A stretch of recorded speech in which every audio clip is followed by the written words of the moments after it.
안녕하세요. 해운 컨설팅 연구소입니다. 시사와 정법을 바탕으로 한 인문학 시간. 오늘은 논어 자한편 세 번째 문장이 되겠습니다.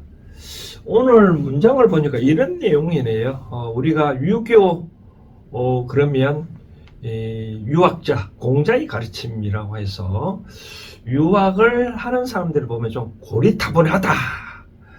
전통을 잘 바꾸지 않는다. 그렇게 많이들 하고 있잖아요.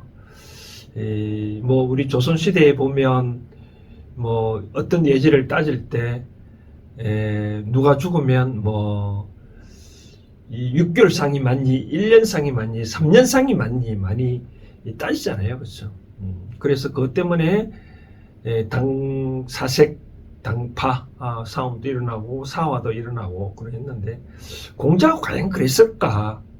라는 의문이 있었는데 오늘은 그런 부분에 대해서 공자는 어떻게 생각하고 있는지 한번 살펴보도록 하겠습니다. 보니까 자왈 만면 예야라 금야순 금 오종중이고 배하 예야라 금 배상 태야 수 위중 오종하니라 라고 하네요. 해석에 보면 공자께서 말씀하시길 마면이 예다. 마면이 예라는 것은 이건 같아. 뭐 중국에서는 관을 쓸 때 좀 요 마로 된 선비와 같이 된 걸 좀 촘촘히 거 아주 좀 고급진 거라는 거죠. 그런 것이 관을 쓸 때는 그런 것이 예의였다. 근데 금야순 이제는 어떻게 하냐니까 순으로 했다. 순을 뭐 단어 뜻으로 생살했대. 살아있는 뭐 마면이 뭐 어떤 거는 예서 뭐 단단히 하고 좀 뭐 말리고 했다면 요 뭐 있는 그대로로 사용했다. 그런 뜻이네요. 그러다 보니까 공자는 거기에 검소했다고 하네요. 그래서 오종중 나는 대중을 따르겠다라고 하네요. 그러니까 원칙은 만면을 관으로 써야 되는데 이제는 순을 사용하니 생사로 된 그 실로 된 그걸로 한다고 하니 나머지 사람 오늘 대부분 사람들이 그렇게 하니 검소하다. 그래서 나는 그럼 무리를 따르겠다. 그런 데고 배하가 예다. 배하라 뭐냐면 하는 뭐 쉽게 말해서 이런 뜻이겠죠. 뭐 그림을 그려보면 임금 있고 요 아래에 뭔가 경상도 말로는 축담이라나요? 뭐 당을 따면 당상간, 뭐 당하간 그러잖아요. 당 위에서 있는 사람을 당상관, 당하간 그러는데 요 임금이 있으면 당연히 요 아래에서 절을 해야 되겠죠, 그렇죠?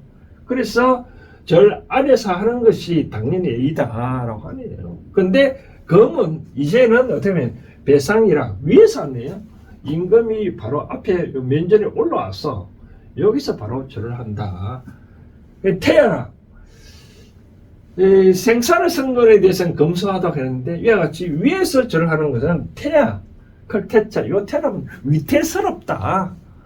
그런 뜻이거든요. 좀 뭔가 모르게 잘못됐다. 그런 뜻으로 받아들이면 될 것 같습니다. 그래서 수위중 모름지기 공중의 대중들에 대해서 요건 아까 따른다 했잖아요. 대중들의 의견에 위입에 되지만 나는 오종하라. 나는 안에서 하겠다. 그런 얘기를 하네요. 그래서 공자 생각은 자기 기준에 맞는 것은 그대로 대중들이 바뀐 것에는 그렇게 따라가지만 내가 생각하는 입장에서는 그건 아니다 생각하는 거는 안 따르겠다 바로 그런 얘기를 하는 것 같아요. 즉 내가 검소한 거는 당연히 시대가 변했으면 검소하는 거는 따라야 되겠죠, 그렇죠? 그러나 예를 표하는 것, 요 아까 말했잖아요. 임금에 대해서 예를 표하는 것은 밑에서 하면 좀 뭔가 모르게 좀 힘들겠죠, 그렇죠? 그래서 이제 위에서 뭐 물론 임금이 야 올라와서 절하라 하면 위에 가지만 이 밑에서 절하면 불편하니까 자꾸 위로 올라간단 말입니다. 그래도 공자는 불편스럽다 하더라도 당연히 예의상 군주에 대한 예의니까 당연히 그렇게 해야 되지 않냐라고 얘기를 하는 것 같아요. 자, 이걸 현대적으로 어떻게 우리 응용하고 또 생활에 적응을 시킬 수 있을까요? 저는 이런 생각을 하고 싶습니다. 뭐냐면 부하내동이라 하잖아요. 부하내동. 부하내동이란 말은 남이 하니까 쉽게 말해서 친구가 장에 가니 나도 걸음지고 장에 간다. 뭐 남들이 그렇게 잘 따라 뭐 이것저것 줄 데도 없이 잘 따라가는 부하내동이라는 표현을 쓰는데 저도 뭐 가끔 그런 생각을 하고 싶습니다. 뭐 우리가 예를 따질 때 가장 좋은 거는 이런 얘기 좀 저는 강조하고 싶은 게 수시변통. 시대가 지나면 시대가 변하면 어떤 제도가 그게 따라야 변화에 따라야 한다고 하는데 어찌됐든 간에 공자가 말하는 것처럼 이 과거에는 명관을 썼다 하더라도 지금은 이와 같이 순으로 쓰는 것이 만약 그게 검사하고 대중들이 좋다면 당연히 따라야 되겠죠. 그렇죠? 그러나 예절 문제에 대해서는 공자는 부하내동을 하지 않냐고 자기 줏대를 지킨 것 같아요. 그래서 이제 다시 모두에 설명을 해드리자면 공자는 항상 예를 중시했고 허례의식을 싫어했다라고 말씀을 드리고 싶은 거죠.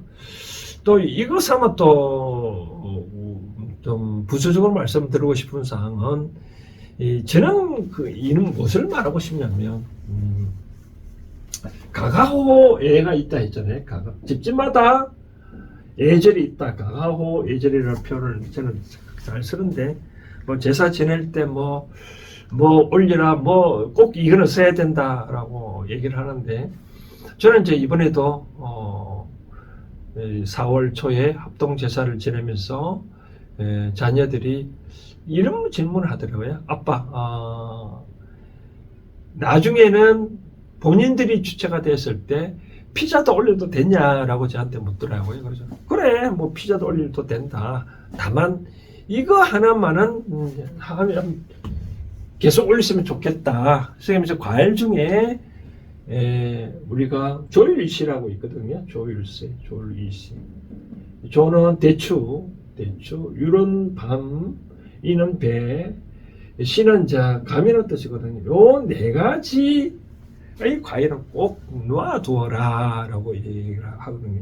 했는데 왜 그러냐면 뭐 이것도 하나의 뭐 변할 수 있겠죠. 뭐 대추는 시가 하나잖아요. 그렇죠? 밤은 시가 3개고 배는 시가 따보면 총 6개입니다. 감은 8개거든요. 그러니까 시가 하나는 것은 통상 뭐 그런 얘기를 합니다. 왕을 뜻하고 3은 삼정성, 6은 육조판서, 8은 팔도 관찰사의 의미로 뭐 조일시로 나오는데 옛날에 이런 말 있잖아요. 뭐 떡 본 김에 제사 지낸다고. 떡 본 김에 제사 지낸다고. 그런 말이 있다시피 제사에 대해서 너무 이거 하면 이걸 꼭 해야 된다, 저거 꼭 해야 된다. 그런 거는 저는 아닌 것 같습니다. 다만 어떤 우리가 제사를 지내는 것은 이 과거 조상에 대한 언덕에 대해서 감사의 예를 표시하는 거죠. 뭐 옛날에는 주술적인 의미로 조상님한테 제사를 지내서 뭐 후손들이 좀 도와달라고 제사를 지내는 것은 모르겠지만 저는 그런 뜻으로 제사를 지내는 게 아니라 이제까지 조상님이 덕택에 오늘까지 현재 내가 있는 거잖아요. 그렇죠? 오늘 있는 거에 대해서 예를 표시를 하는 거죠. 예를 표시를 해서 그러면 그분들은 추모하는 거잖아요. 추모한다는 사람이 이제 모이는 거. 모이다 보면 음식을 해야 되고 먹어야 되니까. 그럼 음식한 거를 먼저 조상에 대한 감사의 예로 이렇게 식사를 올리고 우리 먼저 먹기 전에 그런 말이 있잖아요. 우리가 어른들 먹기 전에 뭐 음식 먼저 안 먹잖아요. 그렇죠? 그것처럼 돌아가심 있다고 생각하고 일 부르고 그다음 술잔 놓고 이렇게 하고 자 과거 조상의 덕을 기리고 감사의 예를 표시하고 그렇게 하지 않냐라고 말씀을 드리고 싶습니다. 그래서 자 정리를 하자면 유교의 창시자 공자의 분도 아까 말한 대로 시대의 변화에 대해서 잘 따랐다. 다만 근본적으로 변하지 아니한 예절만은 남이 어찌됐든 간에 공중의 뜻에 입에 들지만 나는 그렇게 아래에서 종하라 아래에서 절을 하겠다라고 그렇게 하는 거예요. 그래서 근본은 나는 지킨다라고 그런 얘기는 안 해요. 제사 같은 예를 든다면 제사 지내는 아까 제가 말한 근본은 조상에 대한 덕을 기리고 조상에 대해 감사를 표현하는 거네. 그런 마음만 있으면 아까 제가 말한 조유리시를 안 나와도 아무 상관없는 거죠. 그렇죠? 바로 그렇게 여러분들이 이 문장을 받아들이시면 좋겠다 말씀을 드리고 싶습니다.